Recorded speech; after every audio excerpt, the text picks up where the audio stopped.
What's up, everyone? You tuned in to another one. Okay, I had to do this a couple times to get this rhetoric right.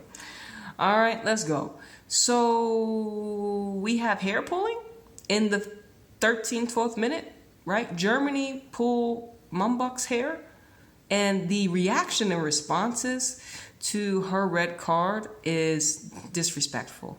Like I said, once again, that foul was not just a foul, it was a ritual degradation, symbolic targeting of the divine feminine leadership. It wasn't just any player, it was the captain of France, Mumbach. Then, no acknowledgement from the official We Euros social. Did you see anything of them acknowledging the hair pulling? Of course you didn't. And are you surprised they didn't because it was a black woman? Of course you're not. Let me say, no acknowledgement from the official We Euros social equals ritual sacrifice. No complicity. And like I said, when I shared my TikTok live, we were posting during the match, so you can go actually look at that in real time. Both goals to open us up. Of course, the 15th minute, the penalty was given because of the hair pulling, and then Nuskin, Chelsea, was given the set piece, right, and she scored off a header. It says no organic flowing football equals no real frequency elevation. Football IQ degradation. Once again, you're up a player from the 13th minute, and you have number 5, Dalmendia, intentionally trying to force balls into a player that's, as you can see, obviously surrounded by German players. Where's your football IQ in that moment? Nowhere to be found in that moment. Once again, Delphine, now a part of San Diego Wave Football Club. She's offsides on the first goal that France scored, which I feel like she could have stayed onside. So why I question it is because, those errors don't feel like errors. They feel intentional to drain energy. Like I said, what we started to see was subbing of the mature players. France subbing off experienced players for the youth late in the match. Because why are you subbing your youth? Why are you subbing your youth in when you are not up in the game? That's very red flaggish. That's very concerning. You keep your mature players out there, the ones that carry, that have the seasoned quality based upon experience. You keep them out there until you're ahead of the game. I've never seen a national team or any team start to bring on young players when they don't need to and they're up a player. Make it make sense. France subbing off experienced players for youth late into the match. Final penalty, of course, was taken by Sambach, who plays for Lyon.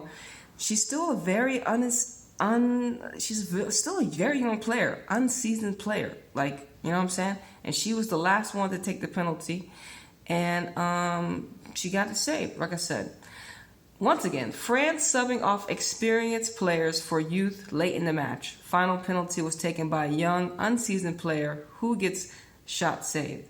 That's ritual chess. The mature queens were removed so the pawns could fall. And so what do they do more? Extra time, of course, with the PKs equals energy siphoning, which we called out. And this is, like I said, I put everything that I had tweeted in ChatGPT, and it gave me a summary of what I said. Pretty much. So I'm repeating what I told you, but in the recap. Extra time and PKs equals energy siphoning. When we have matches that continue to go on when they're not needed to, they are draining your energy, especially if you don't have the ability to see especially if you don't have the ability, which you do have the ability, you just have to wake up to it. Man, I be looking like I got an avatar on my eyebrows. Anyways. Extra time and PKs equals energy siphoning. Game goes 120 minutes, then to penalties. Pure manipulation of collective emotional and spiritual energy. And this is what I said. They siphoned our energy for 90 plus minutes, gave us 30 more minutes of nothing. Now Germany wins off penalties. Ritual complete. Behind the curtain, let's fucking rip the veil down. This whole Europe, I guess the whole fucking European, we Euros is rigged. We didn't get not one authentic match. Maybe we got moments of authenticity, but the whole in totality, ritualized for who? For Spain and France to go to the final, for Spain to ultimately win, because ain't no damn way I'm rooting for England. Anyways, behind the curtain, Germany wins via set piece plus penalties equals no authentic team rhythm. France players looked like they had no instructions once they were a player up. Referee decisions completely bypassed actual justice. Remember, when they were given that penalty, right, Germany could have gone up and once again from a set piece.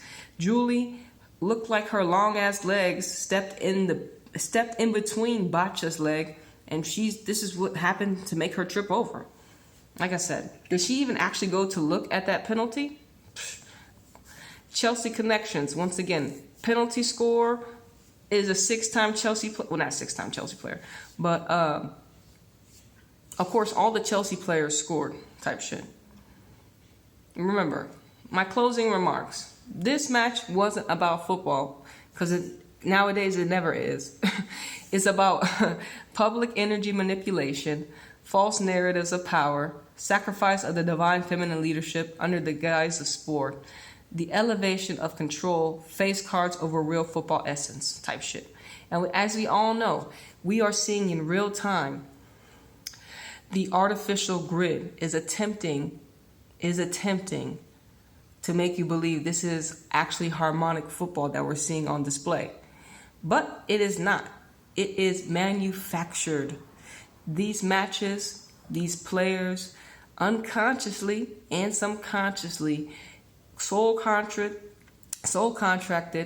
unknowingly by some, knowingly by others, are being energetically manipulated to perform like this.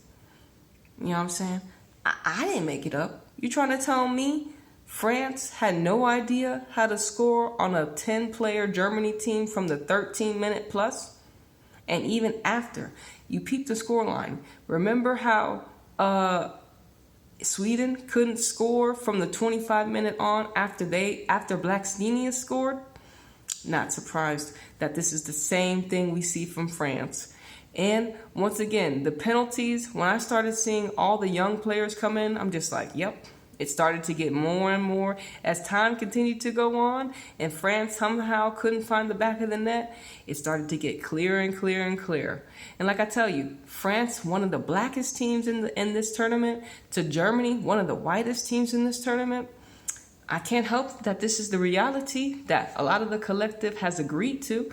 Like I said, it only takes a couple of us to start to see what we're seeing for what it is and then start to call it out, because that's how the spell loses its power. And like I said, I have no problem doing that. You know why? Because someone has to, and in essence, I'm a manifestation of the collective as well.